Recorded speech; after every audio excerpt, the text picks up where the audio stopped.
Hospital பேக்கில் எனக்கு என்ன பேக் பண்ணியிருக்கேன்னு பார்க்கலாம் வாங்க.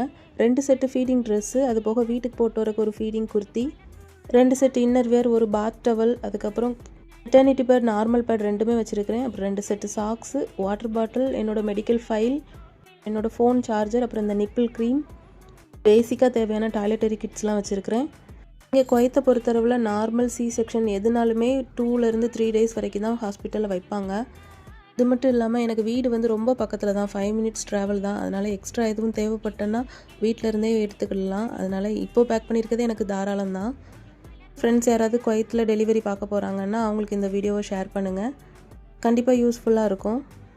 பேபிக்கு பேக் பண்ணும்போதே என் ஃபஸ்ட் பாப்பா பக்கத்தில் இருந்துட்டு எனக்கும் இதே மாதிரி பேக் பண்ணு அப்படி சொல்லிட்டு சொன்னான். அதனால் அவளுக்கு போடுறதுக்கு வாங்கியிருந்த ட்ரெஸ்ஸு, அவளோட ஹெட்பேண்ட் எல்லாத்தையும் சேர்த்து பேபிக்கு எப்படி ஒரு செட்டு நான் கவரில் ஃபஸ்ட் எடுத்து வச்சுருந்தோனோ அதே மாதிரி அவளுக்கும் எடுத்து வச்சாச்சு. வீடியோ பிடிச்சிருந்தா லைக் பண்ணுங்கள், மறக்காமல் என்னோடய சேனலை சப்ஸ்கிரைப் பண்ணிக்கோ.